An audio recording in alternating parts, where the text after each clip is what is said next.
Nós terminamos ontem uma aproximação àqueles textos de 57 e 58, os Grundrisse.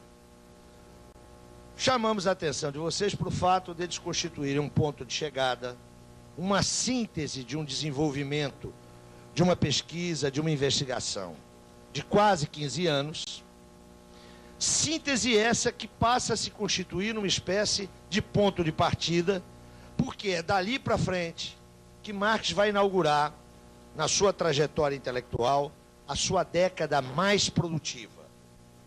Eu assinalei aqui que o período que vai de 57 a 67 é o período onde Marx realiza as suas principais descobertas, as suas mais geniais construções teóricas, e que vão redundar no Capital 1, que, como vocês sabem, lá desde o princípio da nossa história, é o único texto do Capital que Marx concluiu.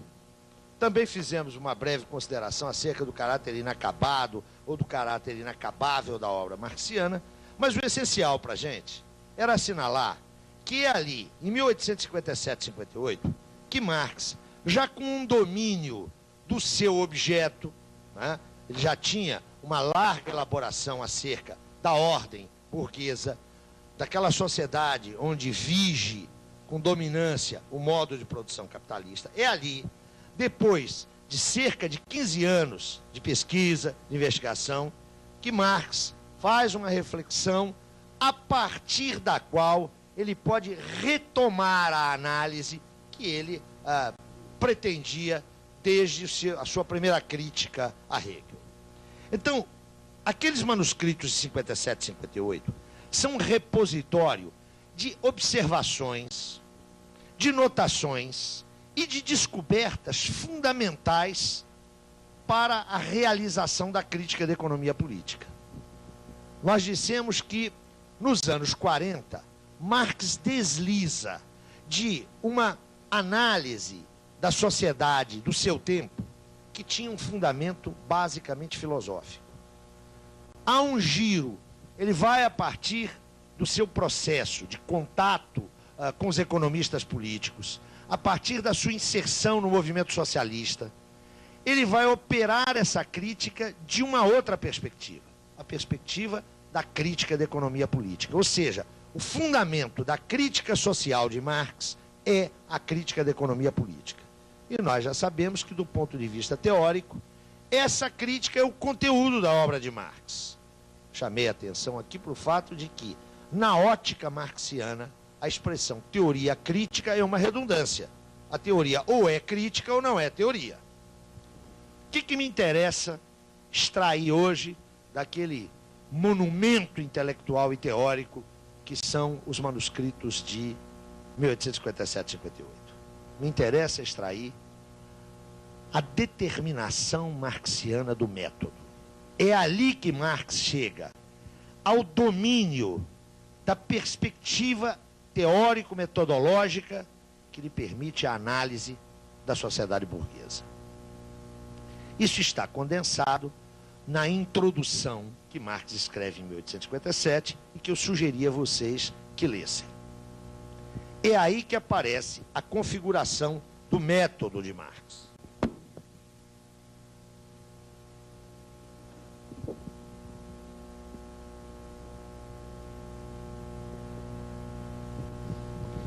Pouco importa a designação desse método. Para um pensador como Lucien Goldman, um romeno que viveu muitos anos na França, que fez praticamente toda a sua vida intelectual na França, o método de Marx é um método estruturalista genético. Atenção para o grifo no genético, não é o método estruturalista. Hein? Para Georg Lukács, esse método é o método histórico sistemático.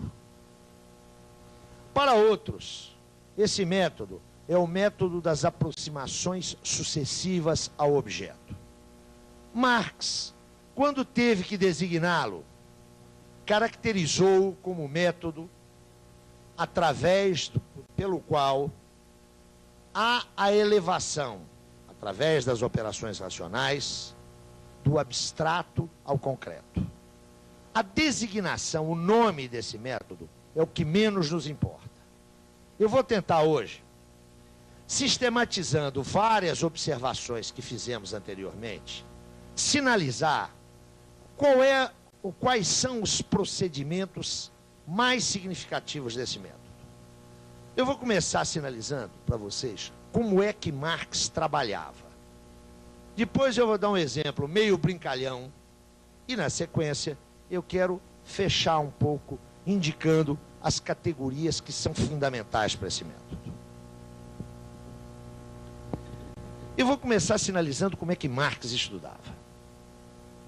Como é que Marx trabalhava. Como é que Marx, a partir dessa formulação de 1857 e 58, tratou o seu objeto.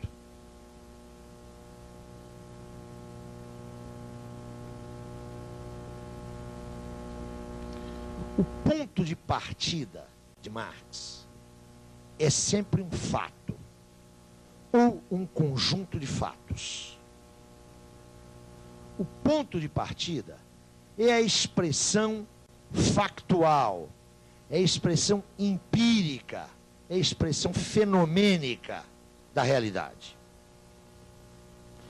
Ponto de partida de Marx, insisto, é sempre um fato ou um conjunto de fatos.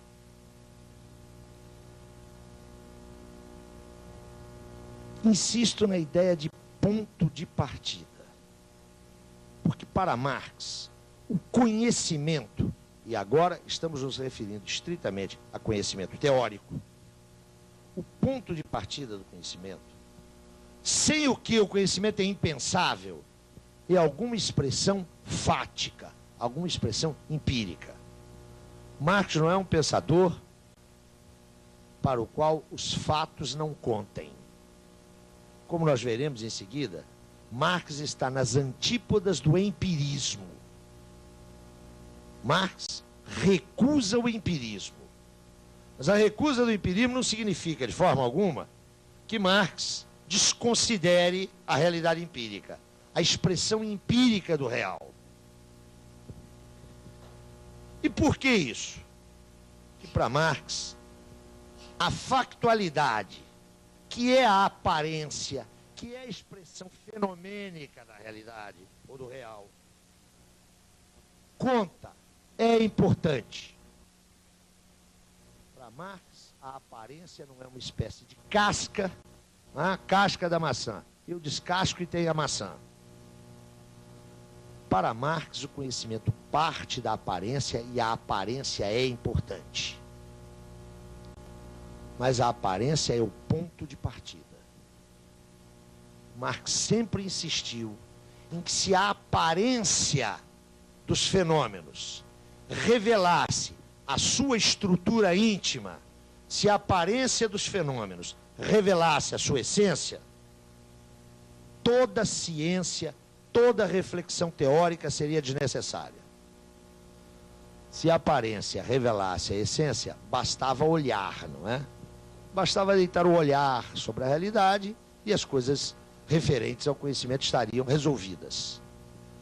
A aparência para Marx, ou seja, a expressão fática, ela mostra, ela sinaliza, ela revela, mas ela também esconde, ela também mistifica, ela também oculta.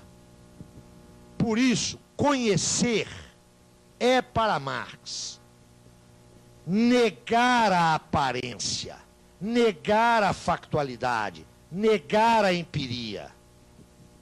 Atenção para essa noção de negar, hein? Negar não é cancelar, não é ignorar.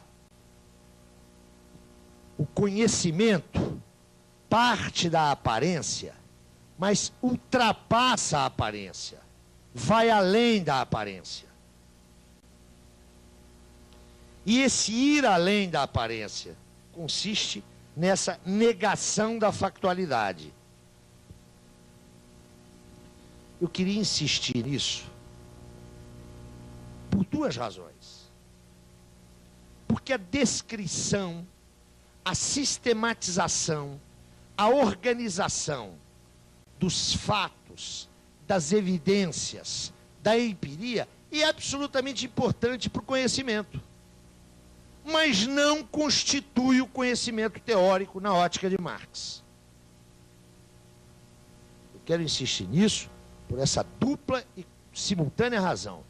Porque é indispensável para o conhecimento teórico, é indispensável para a elaboração teórica, é indispensável para a reconstrução teórica, um conhecimento minucioso, rigoroso, circunstanciado dos elementos empíricos a partir dos quais se constrói o conhecimento. Entretanto, essa é uma operação que não constitui a particularidade ou a especificidade da elaboração teórica. Eu estou insistindo nisso porque, num tempo de empirismo brutal como esse que nós vivemos hoje nas ciências sociais, se apresenta frequentemente como elaboração teórica, como produto teórico, cuidadosas e sistemáticas descrições de realidade. Elas são importantes, mas são importantes como ponto de partida para a elaboração teórica. A elaboração teórica é uma negação da expressão empírica do real. Mas eu dizia, Marx parte dos fatos. Marx parte da aparência. Mas o que é a aparência para Marx? É um sinal, é um marco, é um indicador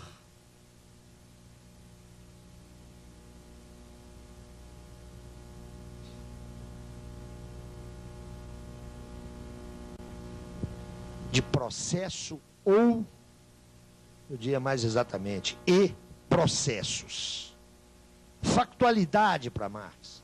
A empiria é a expressão coagulada, a expressão fática de processos. Neste sentido se retoma a herança hegeliana. Ser é processo, ser é movimento. Por isso, para Marx, toda expressão fática, toda coisa, aquilo que na linguagem de Horkheimiana devia ser tratado como coisa, né? Horkheim nunca entendeu que o fato social fosse uma coisa, mas insistia em que o seu tratamento pelo teórico fosse o tratamento dado à coisa. Nós estamos longe disso em Marx. Para Marx, os fatos são expressões empíricas, coaguladas, de processos. O primeiro passo do conhecimento teórico é tomar a factualidade como indicadora de processo. E cabe à razão identificar esses processos. Mais exatamente, cabe a uma faculdade racional, a faculdade da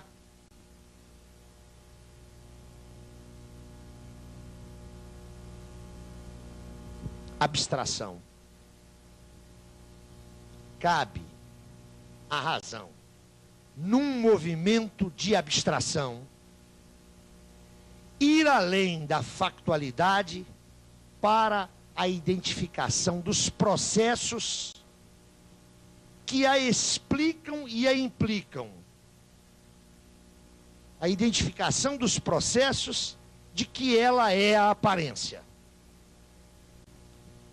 No caso da pesquisa histórico-social, esse negar a empiria passa obrigatoriamente pelo recurso da abstração.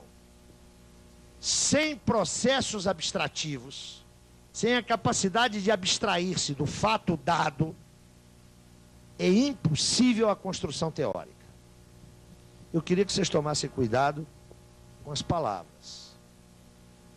É pelo processo da abstração, ou seja, a faculdade racional de descolar-se do imediato, do experiencial, do dado, é pelo movimento que nos leva para além do dado que é possível identificar, detectar, localizar os processos que são sinalizados por aquela forma fática aquela forma factual, empírico-fenomênica, que põe a possibilidade do conhecimento. Eu estou dizendo prestar atenção, porque é nesse movimento, notem, propiciado pela faculdade, pela propriedade, pelo atributo histórico-humano, intelectivo da abstração, é só por esse movimento que se pode abandonar o domínio do abstrato. Então, por isso eu pedi cuidado com as palavras. É pelo movimento da abstração intelectiva que se torna possível abandonar o nível do abstrato. É através do movimento da abstração que se inicia aquilo que constitui o essencial do método marxiano, que é a elevação do abstrato ao concreto. É precisamente o processo da abstração que permite a razão que investiga, a razão que pesquisa, superar o caráter abstrato da expressão fática, da expressão factual. Quando se dá esse passo, abandona-se o domínio da faticidade. O pensamento identifica, localiza, encontra, detecta, explora processos. Mas esses processos não estão perdidos no espaço. Eles estão conectados a outros processos. Pelo caminho da abstração. Esses outros processos devem ser identificados, devem ser localizados, devem ser analisados pelo investigador. Mas esses outros processos, por sua vez, se expressam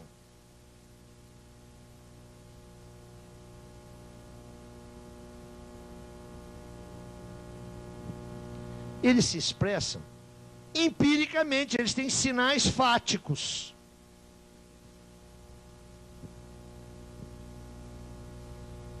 O pensamento partiu de um dado fático, abstraiu-se desse dado, identificou, localizou os processos que esse dado sinaliza, vinculou-os a outros processos,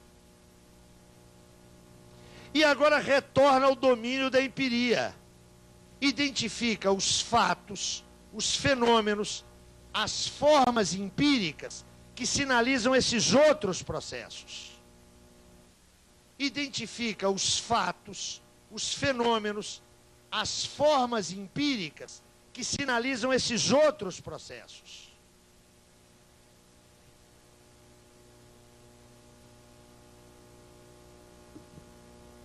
E então, o pensamento, na verdade, o pesquisador, retorna à forma factual, à forma empírica, de onde partiu. É claro que essa forma empírica continua a mesma. Ela não mudou em nada. A teoria nada produz. Na ótica marxiana, a teoria reproduz, idealmente, o movimento do objeto real. O objeto está lá, ó. O fato a partir do qual se iniciou, o fato ou os fatos, o fenômeno ou os fenômenos, a partir do qual se iniciou o processo cognitivo, nesse retorno eles estão lá, do mesmo jeito. O movimento teórico não os modificou. O movimento do pensamento não modifica nada. Toda vez que vocês tiverem dúvidas, lembrem-se de mim. Zé Paulo que disse, se a fé removesse montanha, não precisava de trator. Se aplica aqui para a teoria. Entretanto, este fato é agora tomado pelo pensamento em dimensões absolutamente não assumidas pelo pensamento, não apreendidas pelo pensamento, quando do ponto de partida. O fenômeno, a expressão empírica, está lá, do mesmo jeito. Só que, depois dessa longa viagem, o investigador pode ver no fato, na expressão empírica, ele pode ver aquilo que, inscrito no fato, não é evidente ao olhar, que não se sustenta nesse circuito analítico. Eu vou dar 2 exemplos, um deles muito infeliz. Eu já sei que é muito infeliz. É um exemplo extremamente precário. Só para a gente tentar ver como é que essa coisa aí funciona. Depois eu vou procurar um exemplo menos infeliz. E depois nós vamos ver como é que Marx operou isso. Está todo mundo aqui sentado. Vocês chamam essa coisa onde estão sentados. Nós chamamos essa coisa onde estamos sentados de cadeira. Mas vocês estão sentados numa cadeira. A palavra cadeira, inserida nessa cadeia frásica, né? Cadeira não está solta, as palavras não estão soltas no ar. Eu digo, nós estamos sentados em cadeiras. Essa palavra cadeira tem para vocês uma carga semântica clara. Cadeira é um objeto que não dá em árvore, não é um objeto natural, que serve para a gente sentar. É isso que vocês estão fazendo aí. Vocês vieram aqui essa semana inteira, sentaram nessas cadeiras. Vocês conhecem essas cadeiras, vocês apalpam essas cadeiras, né? Elas têm expressão fática, empírica. Vocês utilizaram essas cadeiras a semana inteira. Provavelmente vão utilizá-las a vida inteira. E se referem a elas como cadeiras. Se a gente começar a pensar essa cadeira, a gente vai ver que ela não se resume a essas propriedades físico-materiais que aí estão, não é? Provavelmente fibras sintéticas, algum componente de aço. Essa cadeira não é só uma cadeira. Se eu digo, estamos sentados em cadeiras, essa cadeira foi feita para sentar. A palavra cadeira denota um objeto, que vocês sabem o que é, mas é muito pobre para dizer o que é esse objeto, não é? Quando eu começo a considerar, eu estou olhando essas cadeiras aí, a primeira coisa que me aparece na cabeça, o que é? Essa não é a cadeira da sala da sua casa. Na nossa casa, na sala, nós não temos cadeiras assim. Essa cadeira supõe um certo design, um certo estilo. Ou eu diria uma certa falta de estilo. Mas ela está adequada a esse espaço aqui. Que é um espaço muito peculiar, não é? É um espaço de natureza pedagógica. Mas não é o mesmo espaço de natureza pedagógica que está ali na sala de aula. Eu posso supor que as cadeiras aqui que estão na sala de aula não são fixas. Né? São cadeiras que podem ser arrastadas. Quero dizer para vocês que eu estudei numa escola que tinha cadeiras fixas.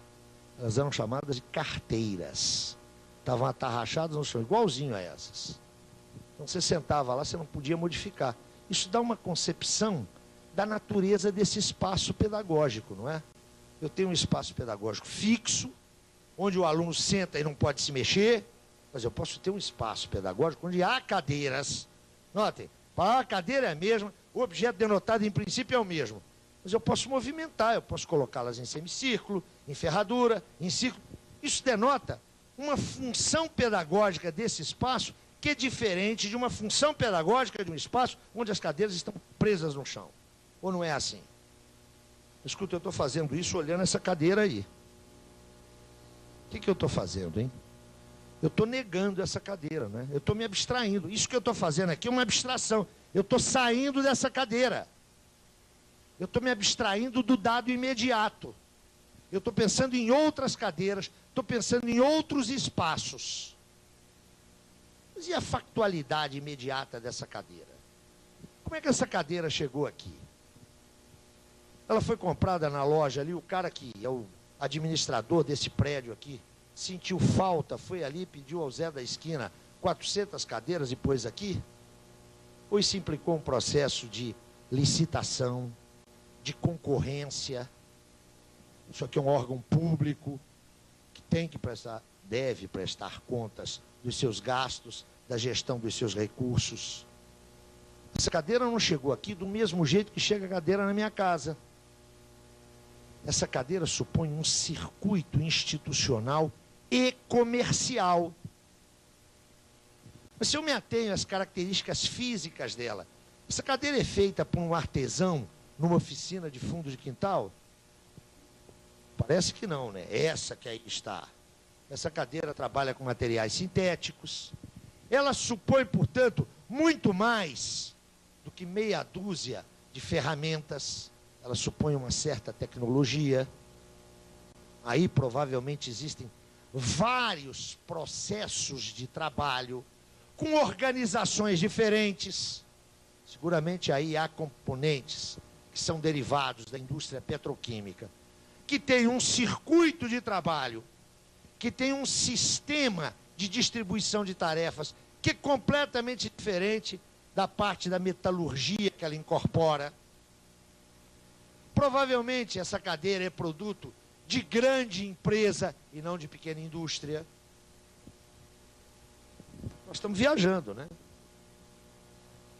Essa cadeira está me levando a circuitos de comercialização, está me levando a circuitos produtivos, onde há relações salariais, onde há relações hierárquicas, onde há relações de exploração e de poder. Imaginem vocês que eu faço um longo estudo sobre essas cadeiras, fazendo todas essas considerações. Quando eu volto a olhar essa cadeira, ela está aí do mesmo jeito de quando eu iniciei a minha pesquisa. Só que agora, quando eu olho essa cadeira, o que eu vejo nela? Eu vejo que essa não é uma cadeira. Essa cadeira aparece para mim, agora, aparece como determinada. Não é uma cadeira qualquer. Cada traço desses, da sua constituição, desde o processo produtivo do qual ela resulta, desde o processo de circulação, processo comercial, que a trouxe para cá, cada um desses elementos é um elemento que me determina essa cadeira. Essa não é uma cadeira qualquer. Essa não é uma cadeira tomada isoladamente. Quando eu volto a ela, eu já tenho essa cadeira num circuito produtivo, num circuito econômico, num circuito cultural. Notem, quando eu olho para essa cadeira agora, ela continua do mesmo jeito, na sua materialidade, na sua positividade imediata. Ela não se modificou com o movimento do meu pensamento. Entretanto, eu a vejo determinadamente. O que eu fiz aqui, ó, nesse caminho de volta, foi encontrar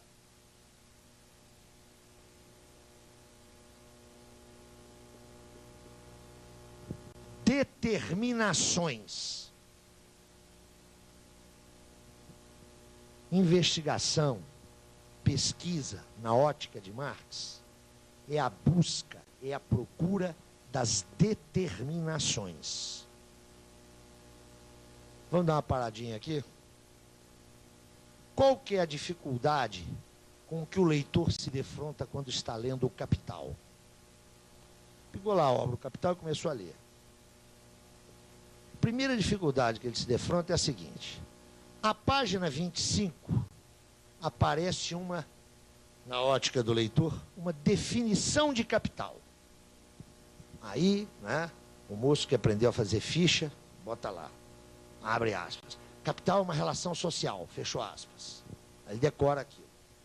E ele está satisfeito da vida quando na página 72 aparece uma outra definição de capital. Na página 74, outra. O cara fica desesperado. Marx não trabalha, se é possível falar uma lógica marxiana, não é a lógica das definições. Quem quiser procurar. Marx define, está dizendo besteira. Marx opera pelo processo da saturação de determinações. A expressão saturação é felicíssima. Vocês conhecem, como é que chama aquilo que a gente lava prato? Esponja, hein? Essas esponjas. Quando você abre a torneira, a esponja está seca. Você esfrega o sabão ou põe o detergente, encharca a esponja, né? Você está saturando a esponja. Marx opera através da saturação das determinações. Quando eu voltei para olhar essa cadeira, a minha reprodução ideal dela está cheia de determinações. O conhecimento implica a saturação máxima de determinações. E essas determinações só são encontradas aqui, ó, no processo da pesquisa. Esse caminho, o caminho que pela abstração me permite sair do imediato, saltar, negá-lo, é o processo de procura, de busca das determinações. Conhecer algo é conhecer as suas determinações.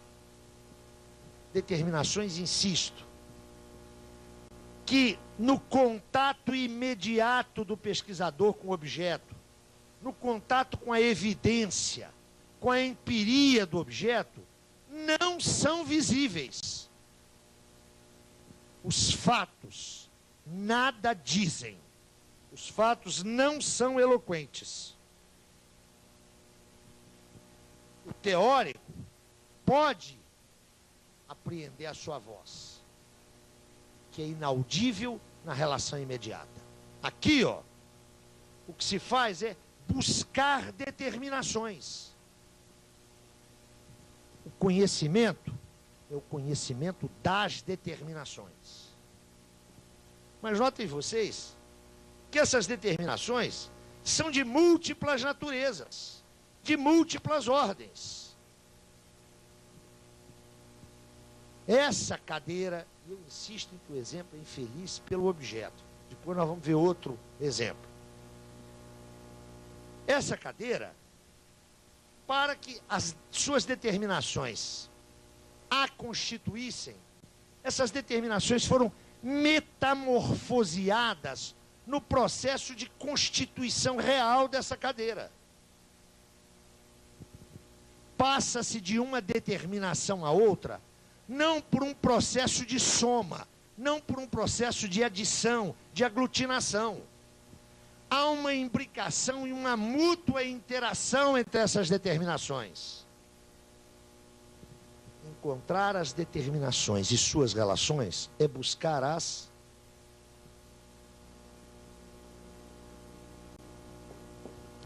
mediações.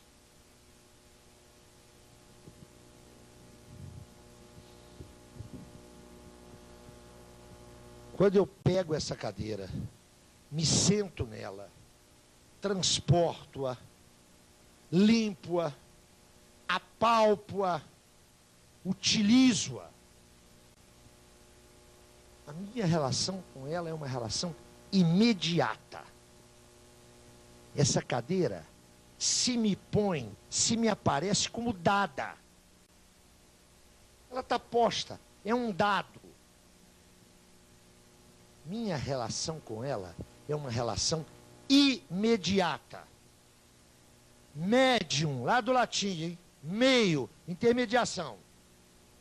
Minha relação com isso aqui, ó, que eu estou usando desde o princípio da semana, e posso usar a vida inteira, é imediata. Quando eu faço esse trajeto aqui, ó,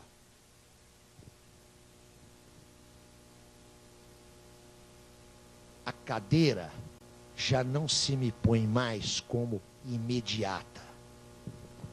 O processo do conhecimento dissolveu a imediaticidade da cadeira.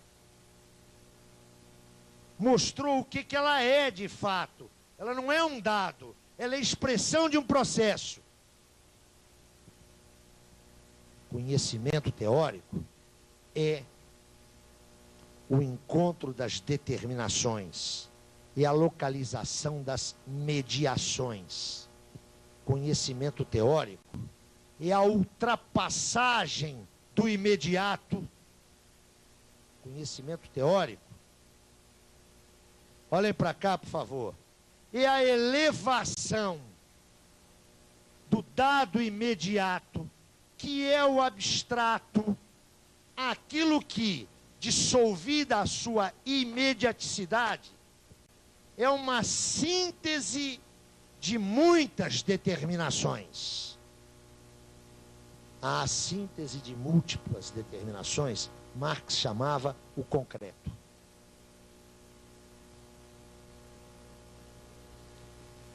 É evidente, meus amigos, nesse exemplo da cadeira, que quando eu a tomo concretamente, esse concreto aparece como resultado do movimento do meu pensamento. Foi o meu pensamento que localizou determinações, mediações. Parece que foi o meu pensamento que pôs, que construiu essa concreção. Não é verdade. Essa concreção já estava dada. Mas a imediaticidade da relação com o objeto impedia que essa concreção emergisse. Não é o pensamento que gesta o concreto. É o pensamento que reproduz, reconstrói o processo de constituição do concreto.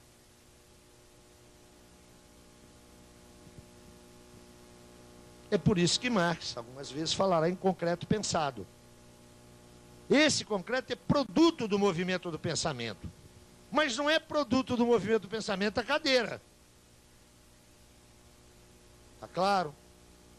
Por que o exemplo é infeliz? Porque embora a cadeira não seja um objeto natural, né? Não está aí perdido no espaço, não dá em árvores, mas a gente precisa encontrar algo mais social. Todo mundo tem aí no bolso e na bolsa. Olha a riqueza do homem. Professor universitário titular, hein? Todo mundo tem aí no bolso e na bolsa esse papel pintado, né? Que a gente chama de dinheiro. Bilhete, de cédula. Todo mundo aqui sabe usar isso muito bem. Vocês não são enganados no troco. Vocês movimentam esse dinheiro todo mês. E alguém aqui deve saber usá-lo muito bem. Deve ter um fundo de investimento, uma caderneta de poupança. Se eu perguntasse para vocês o que é o dinheiro, tirando o meu amigo economista que hoje não está aí, deve haver outros aí, vocês podem ficar descansados que eu não vou perguntar o que é o dinheiro. Se eu perguntasse para vocês o que é o dinheiro, vocês teriam a maior dificuldade em dizer o que ele é. Nenhum de vocês é enganado no uso do dinheiro. Vocês usam bem o dinheiro. Saí do hotel, paguei o café, paguei o táxi, entrei no ônibus, paguei o aluguel da casa. Ninguém é roubado, pelo menos em princípio. Vocês sabem mexer com dinheiro. Podem conhecer até formas de fazê-lo multiplicar. Investe ali, compra título acolá, faz aquilo.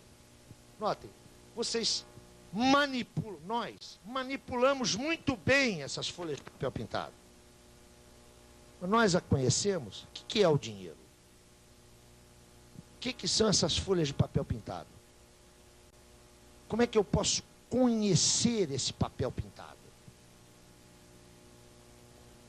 Para conhecer como é que ele chega no meu bolso, não é? Quando chega, no meu caso chega, todo mês, lá na agência 0287/8 do Banco do Brasil, todo mês quando ele chega lá, não é uma coisa, ele não é uma quantidade. Embora eu me comporte como se fosse uma quantidade. Mas como é que eu vou conhecer isso? Quem é que me paga? Como me paga? De onde sai o recurso que se expressa nesse pagamento. Por que é que eu recebo X? Eu tenho um salário. Na verdade, eu não tenho salário, né? Sou um tipo diferente, eu tenho provento. Por que o Antônio Hermílio de Moraes não tem a mesma conta onde eu tenho? Eu sei que esse papel pintado me mostra a cota parte que eu tenho na riqueza nacional e que essa cota parte não está determinada pelo meu valor, pelo meu talento, pela minha eventual biografia, né? Basta pensar no Antônio Hermílio de Moraes. Que isso está relacionado a uma certa inserção minha na estrutura socioocupacional desse país e que essa inserção nessa estrutura, o espaço que eu tenho nessa estrutura socioocupacional remete à existência ou não de patrimônios públicos e privados e à gestão desses patrimônios, o que remete à sua posse, e o estatuto dessa gestão, que remete não a quem detém a posse, mas a quem detém a propriedade. E como é que eu posso entender esse papel pintado se eu não entendo como é que é a relação dele com outros papéis pintados, como aquele papel pintado de verdinho? Notem, o conhecimento teórico não é o conhecimento prático mental que implica a instrumentação e a manipulação. Provavelmente nenhum de vocês sabe que essas cédulas de papel que estão nas suas mãos, em princípio, deveriam ser resgatáveis lá pelo Banco Central numa certa quantidade de ouro, que seria o lastro dessa moeda. Essa moeda aí só tem valor legal. Se tiver uma fila lá no Banco Central, só os 10 primeiros serão atendidos.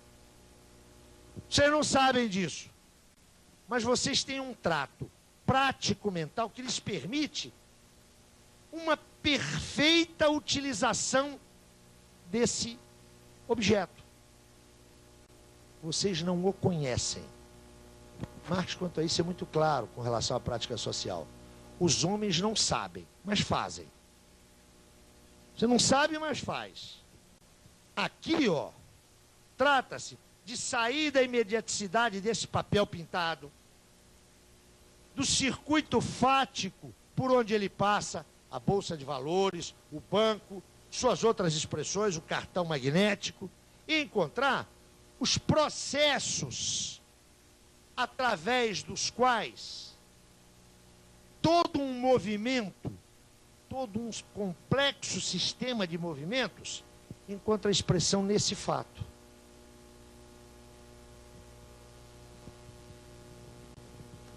Era assim que Marx operava. Marx não supõe nunca que a razão esgote o real. Em primeiro lugar, pela extrema complexidade do real. Extrema complexidade do real. E, em segundo lugar, pela mobilidade, pela dinamicidade desse real. Ele não é apenas extremamente complexo. Ele é extremamente complexo e extremamente móvel e dinâmico. O que significa que a sua complexidade de hoje não é a sua complexidade de amanhã. Mas isso, insiste, não impede que a razão, neste movimento, apanhe a riqueza estrutural do real. Mas é evidente que quando se chega aqui, ó, há que resetar o caminho. Há que retomar o caminho. Por isso, alguns chamam a esse método de aproximações sucessivas. E, é claro, o universo de fatos e de processos abarcados também se amplia. Estava lhes dizendo há pouco como é que é esse circuito do pensamento, segundo Marx. Há um exemplo que é um exemplo tipicamente marxiano. Há um fato com o qual Marx se defronta em 1840, 1850. É um fato social, no sentido mais imediato da palavra. Salário. Homens e mulheres entravam num espaço fabril, despendiam determinadas horas do seu esforço físico e também mental, não é? Ninguém trabalha só com as mãos. E ao fim de uma semana, ou de uma quinzena, ou de um mês, recebiam um quantum em dinheiro. Ao tempo de Marx, essa relação sinalizada pelo salário era vista como? Era vista como a remuneração do trabalho. Nesse espaço fabril, entravam em igualdade jurídica de condições trabalhadores e patrões. Da mesma forma que o patrão pagava pelo uso do solo para fazer a sua instalação, construir a sua fábrica, pagava pelas máquinas que comprava, pagava pelas matérias-primas e insumos que utilizava, ele também pagava pelo trabalho que ele empregava. Tudo era mercadoria. O patrão comprava mercadoria, ferro, comprava mercadoria, máquina, comprava mercadoria, espaço que ele utilizava e comprava uma outra mercadoria, trabalho. O salário era a remuneração do trabalho, era o pagamento do trabalho. Assim como o lucro do patrão era o pagamento do capital e que ele investia e do seu trabalho. Esse é o fato com o qual Marx se defronta. Esse é um fato com o qual Marx se defronta. Ele parte da factualidade do salário. Ele parte do dado salário. Marx trabalha com os cálculos da época da massa salarial, daquilo que era pago aos trabalhadores. Qual é o circuito que Marx vai reproduzir? Qual que é a natureza dessa mercadoria? Marx não ficou no trato quantitativo da massa salarial. E aqui me permitam abrir um parênteses. Em Marx não existe a distinção entre pesquisa quantitativa e pesquisa qualitativa. O pensamento de Marx desconhece isso. Digo isso porque frequentemente um certo marxismo morre de medo e de desprezo pelos cálculos matemáticos, pelas elaborações quantitativas. O mais ingênuo dos leitores do Capital está cansado de saber que Marx se vale largamente daquilo que hoje se denomina de análise quantitativa. A análise quantitativa, o trato quantitativo, sempre foi para Marx um recurso fundamental na elaboração teórica. A análise qualitativa que alguns leem hoje em Marx está diretamente imbricada na sua análise quantitativa. É bom deixar isso claro. Só que para Marx, o trato quantitativo não é um trato teórico, é um trato pré-teórico.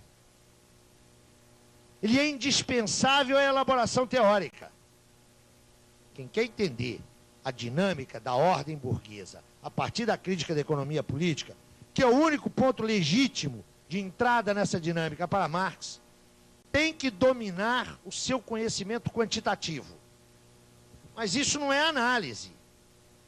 A análise marxiana arranca daí. Ele partiu dos dados quantitativos. Mas ele tratou de compreender, primeiro, a particularidade das mercadorias que o patrão, ou se vocês quiserem, o capitalista ou o burguês, comprava. Eu quero insistir nisso. Se vocês abrirem qualquer manual de economia convencional, aí vocês vão encontrar os famosos 3 fatores de produção: terra, capital e trabalho. Uma monumental equalização e naturalização, né? A terra, o capital está naturalizado, e o trabalho. Marx se recusou a esse caminho.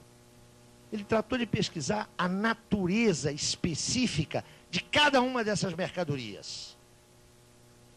E compreendendo que o trabalho era uma mercadoria necessariamente tratada pelo capitalista, como todas as outras, ela apresentava uma especificidade. Só ela cria riqueza, só ela cria valor. Mas Marx só pode fazer isso porque ele transcendeu a discussão da soma, da massa, do agregado salarial, para compreender a sua relação com os processos de trabalho, de criação de valor, de valorização. Isso levou necessariamente a outro tipo de processo, ao processo de valorização de capital, ao processo de acumulação de capital. E levou a N outros processos, do tipo inovação tecnológica, do tipo revolução nos transportes, modificação no conjunto de mercadorias adquiridas pelo capitalista, o que o levou a outros fatos: a organização industrial, a organização do trabalho, ao comércio externo, ao câmbio, aquela instituição que regulava, aparentemente desde cima, todos esses fluxos, o Estado. E só então ele volta ao salário. Ele volta ao salário e percebe que o salário não é a remuneração da mercadoria, força de trabalho. O salário é a remuneração de um determinado tempo de uso dessa mercadoria, que é sempre inferior ao tempo total do trabalho despendido pelo trabalhador. Notem, quando Marx chega a esse ponto, ele recomeça. Ele agora vai querer compreender o que acontece com o resultado daquele tempo de trabalho, aquele tempo de uso da força de trabalho, que nunca é remunerado. O que acontece aí? O que acontece com essa cota de tempo de trabalho investido? O que acontece com o valor que daí emerge? Com o valor que aí é produzido? Ele volta a um novo circuito. O capital é esse movimento constante. Por isso, não tem uma definição de salário. Há várias determinações de salário. Quando ele retorna ao fato salário, esse fato está prenhe, está grávido, está cheio, está saturado de determinações. Esse procedimento é um procedimento investigativo. Vocês se lembram de ontem? Método de investigação, método de exposição. É esse procedimento que Marx utiliza com todos os componentes do seu objeto. E ele o faz em 2 óticas concomitantes.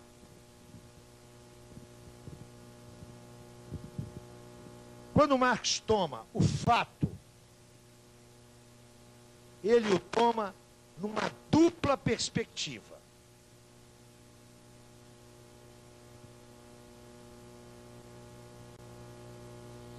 A perspectiva do aqui. O que é o salário agora? O que ele representa hoje? O que ele expressa hoje? Marx está interessado, qualquer fenômeno que ele está estudando, em identificar qual é a sua dimensão sincrônica. Marx trabalha com o eixo das simultaneidades. Ele opera um corte vertical no fenômeno que ele analisa. Ele trata de identificar a estrutura estrutura desse fenômeno, através desse procedimento que nós acabamos de mencionar rapidamente. Mas ele nunca utiliza essa única abordagem. Simultaneamente, Marx busca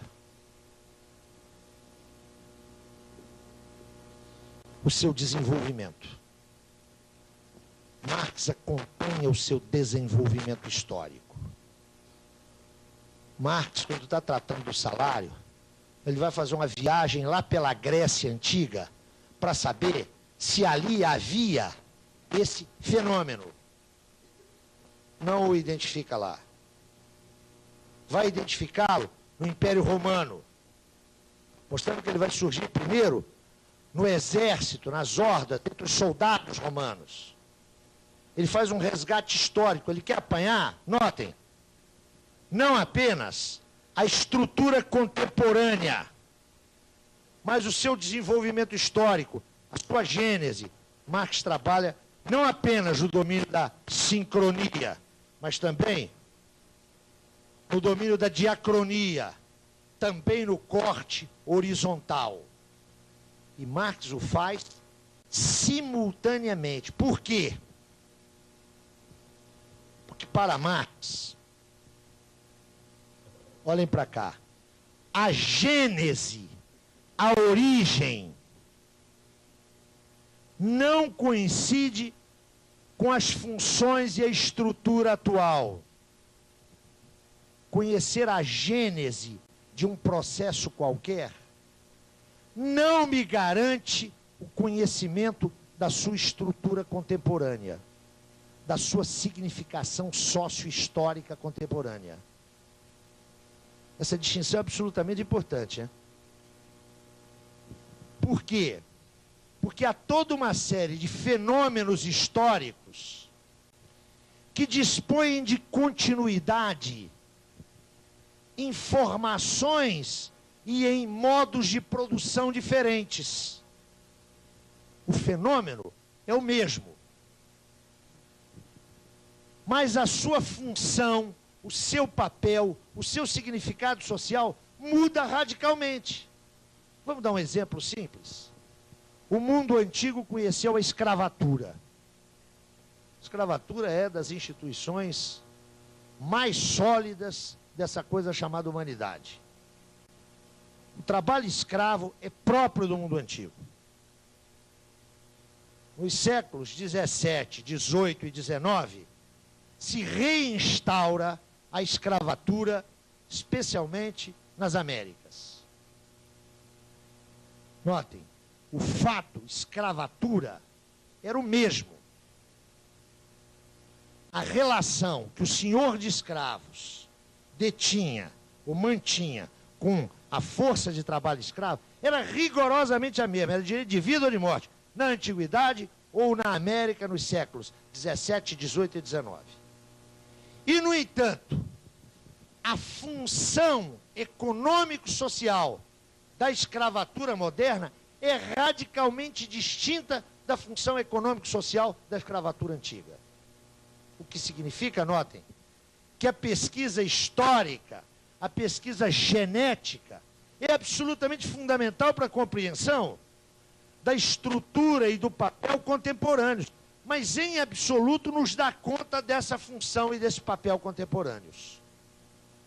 Neste sentido, o trato marxiano de quaisquer fenômenos e processos é sempre, e concomitantemente, sincrônico e diacrônico, histórico e sistemático, genético e estrutural. Mas não só. Bom, vocês estão começando a perceber por que o cara demorou 15 anos para chegar aí, né? Mais ou menos claro, né? É pesquisa exaustiva. Nós estamos diante, e aqui não há nenhum exagero de retórica, nós estamos diante de uma das mais ciclópicas construções intelectuais da cultura ocidental. Marx, me desculpem os meus amigos sociólogos, não é um Durkheimzinho da vida. E Durkheim foi e é um pensador seminal no âmbito da sociologia. Mas não dá nem para comparar o nível de articulação, de riqueza e de sofisticação dessas construções, não é? O mesmo vale também para Weber. Marx, sob esse aspecto, é um monumento único da cultura ocidental. Mas ele não para aí. Essa sua pesquisa é sempre e duplamente. Primeiro,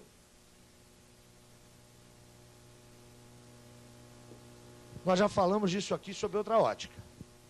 É sempre documental. É evidente que Marx não pode viajar para Roma e bater um papo com César, não é?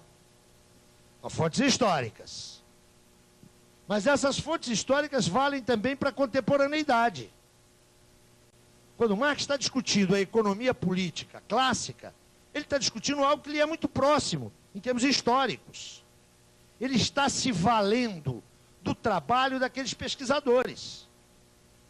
Ele está se valendo do jornal, do ensaio, do livro publicado, do depoimento de trabalhadores. As fontes documentais para Marx são absolutamente importantes. Mas ele não fica nas fontes documentais. Ele tem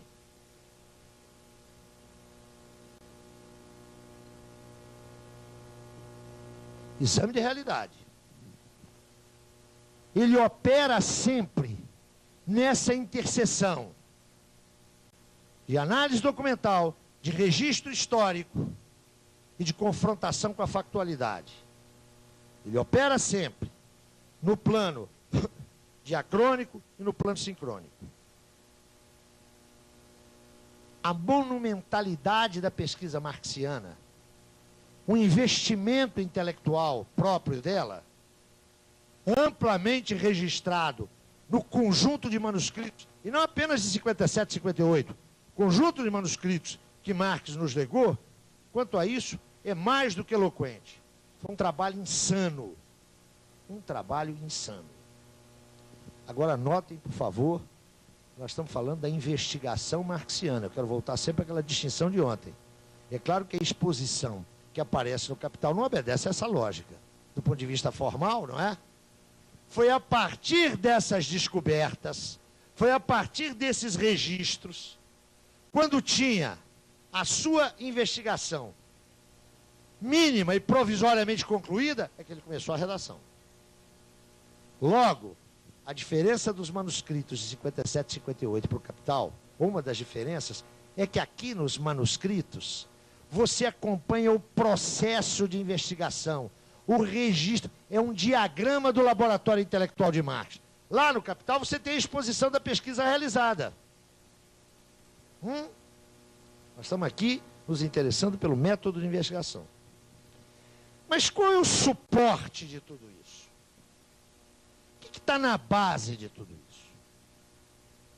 Está na base de tudo isso? Agora, por favor, atenção. Aquilo a que Marx chega em 1857. Ponto de chegada. Mas a partir de 57 e 58 é o seu ponto de partida. A partir de 57 e 58 já é um pressuposto de Marx. Agora, por favor, não é um pressuposto a priorístico.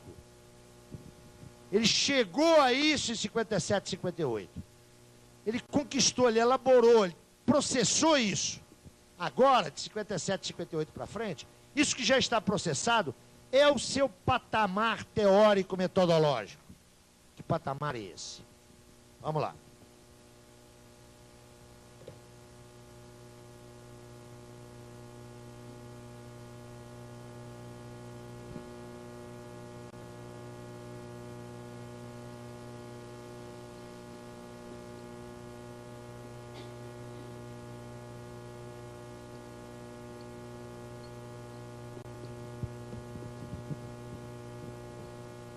Nós dissemos aqui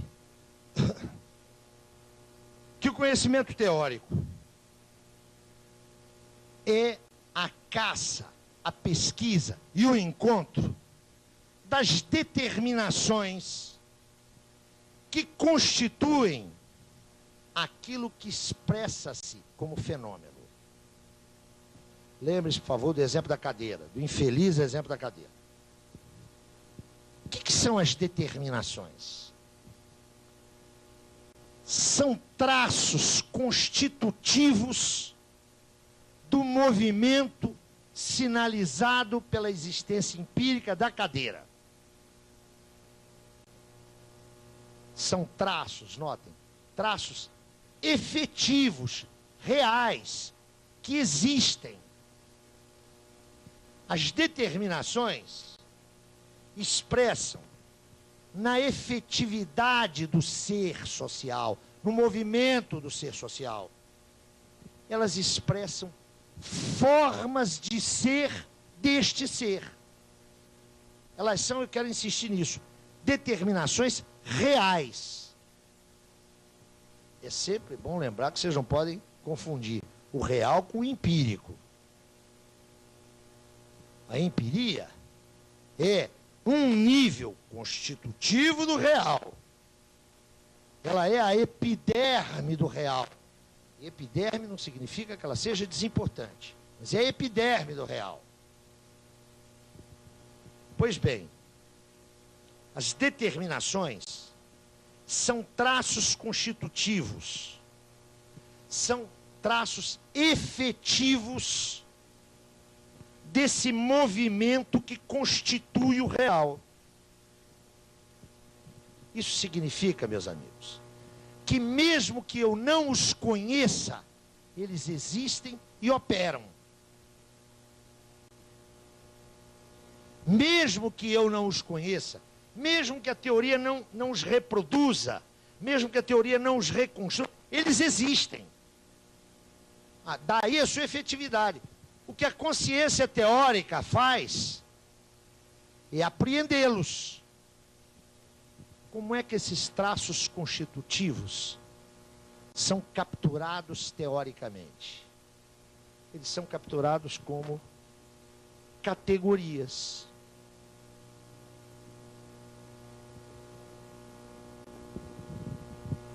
Vamos ao exemplo banalíssimo da nossa vida cotidiana. Trabalho. Essa palavra, nos nossos sistemas de discurso, elas expressam uma categoria. O que é isso? É uma ficção? É uma invenção da teoria social? Trabalho, para Marx, inventou ou ressignificou o trabalho? Não. O trabalho é uma categoria operante. O trabalho existe. Ele é constitutivo do ser social. Através da sua representação, sinalizada pela palavra trabalho, a razão extrai um traço da historicidade, um traço da processualidade histórica, um traço da constituição do social, e o sistematiza,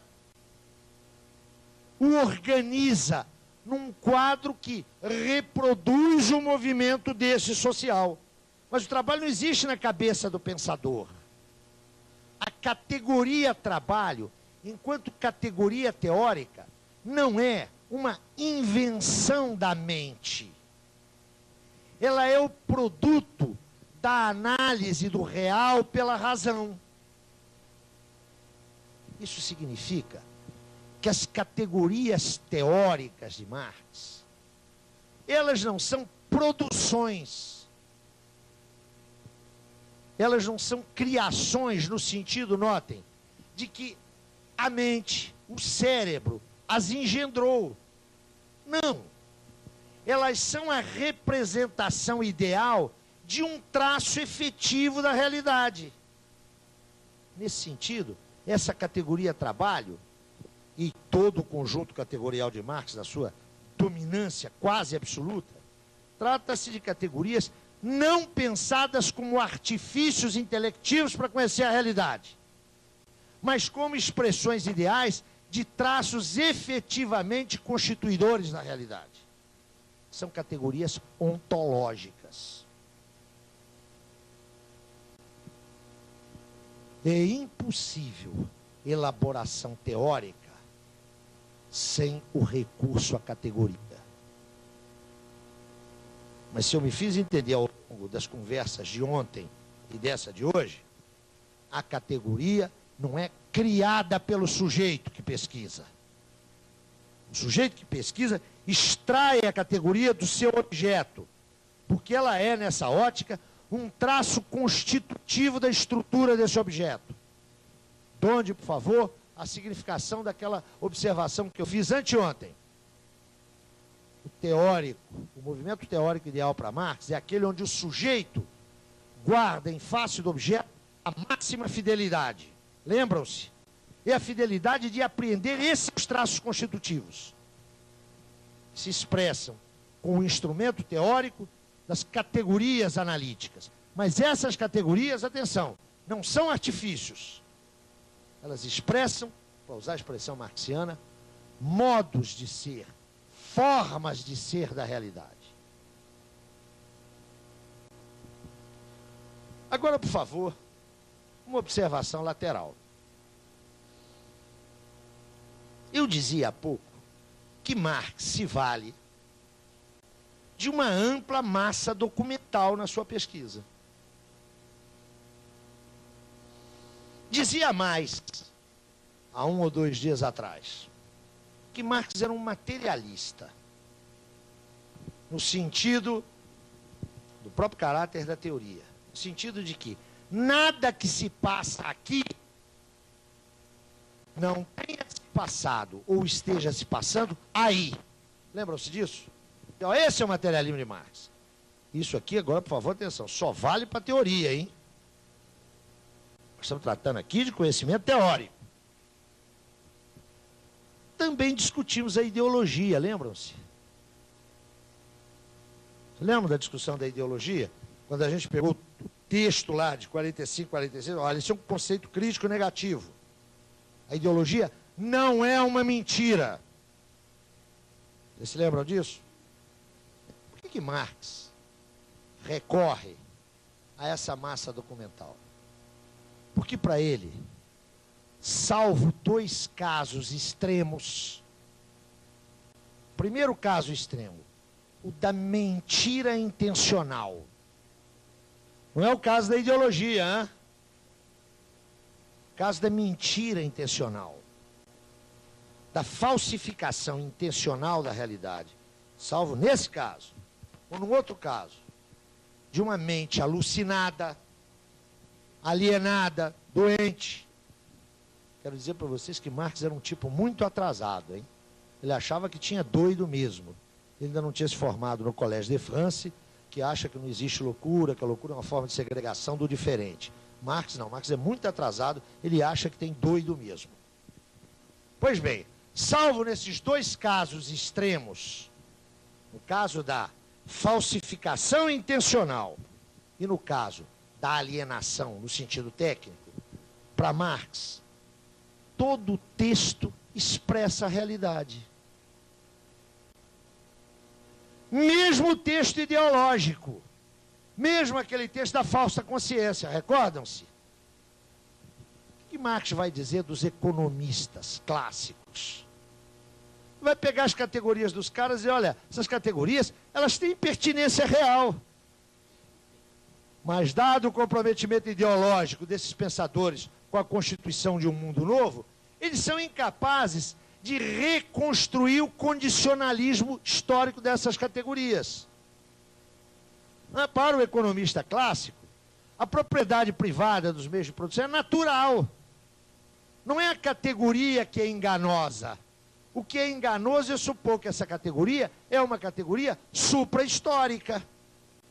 Eu estou fazendo essa referência porque o universo categorial de Marx vai se constituindo inicialmente pela crítica das categorias utilizadas e construídas lá na economia clássica. Quando Adam Smith pensa que o mercado, pensa e estatui, que o mercado é uma instituição natural, Marx não está infirmando a categoria mercado. Ele está apontando o seguinte, olha, o que Adam Smith não sabe é que o mercado é uma construção dos homens. É uma forma histórica, transitória, efêmera, que não existe per hominem a secula seculorum. Não é uma forma natural. Nesse sentido, a construção categorial em Marx, nós veremos que Marx constrói um universo categorial único, inesgotável. Mas essa construção está hipotecada à sua análise crítica da economia clássica. Mas eu dizia, o primeiro elemento, que a partir de 57, 58, Marx dá como pressuposto, porque ele o processou, não porque seja um pressuposto, é o resultado de 15 anos de pesquisa, esse primeiro elemento aqui, ó.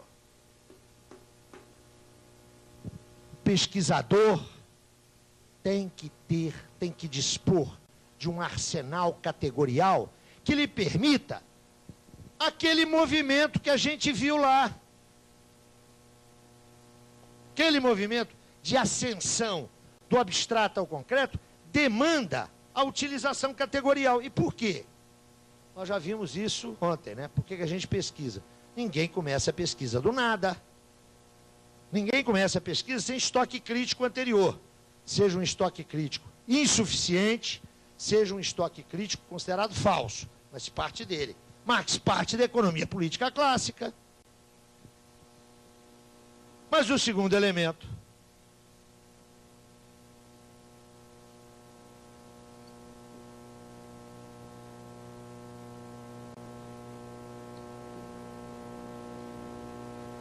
que Marx dá como pressuposto, mas atenção, eu estou repetindo, sei que estou sendo chato, hein? Mas é necessário isso. Fica como pressuposto a partir de 57, 58. Ele chegou, o que é pressuposto no ponto de partida, foi o resultado no seu ponto de chegada. O que é pressuposto e que é a base do caminho que ele vai fazer a partir de 57 para o capital. E a sua concepção de realidade. E eu aqui quero tomar cuidado. É de realidade sócio-histórica. Eu não penso que isso possa ser estendido à realidade natural. Vocês já se lembram daquela discussão lá, não é? Da teoria de Marx como uma suma que explica tudo, não é? Um sistema de saber que cobre a natureza e a sociedade. Eu sou muito cauteloso com relação a isso. Eu quero sinalizar que essa concepção de realidade é uma concepção de realidade histórica.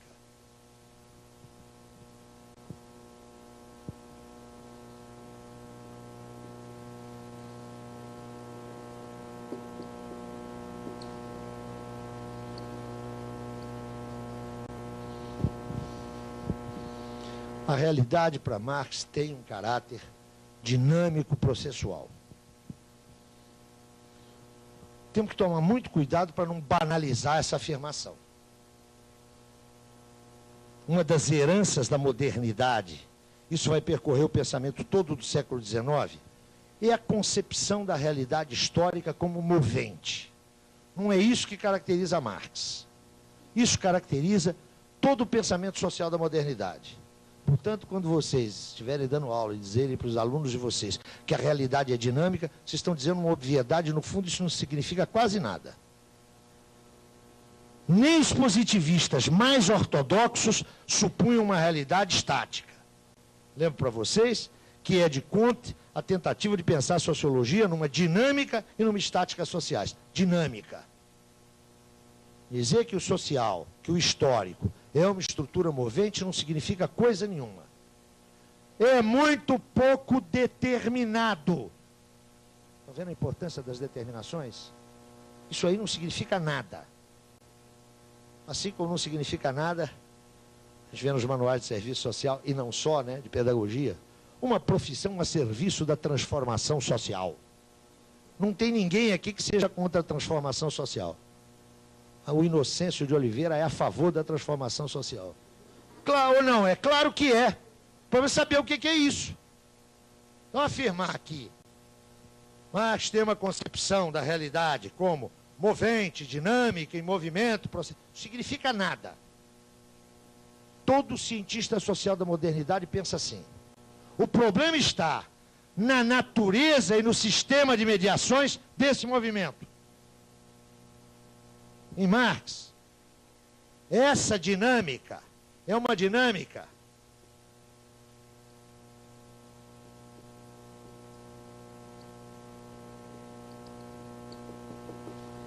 imanente, constitutiva do mundo histórico-social. Ela não é mais um elemento, ela não é uma característica, ela é a própria essencialidade.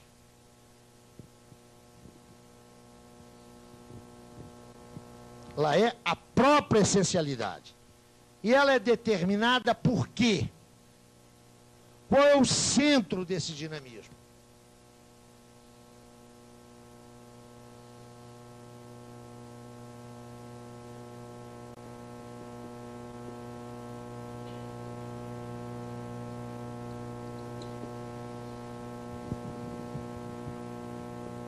São as contradições e os antagonismos que são necessariamente gestados nas instâncias constitutivas dessa realidade histórico-social. Não é conflito, não é tensão, não é oposição, não é diferença. Preciso tomar muito cuidado aqui, né? Frequentemente se tomam diferenças por contradições.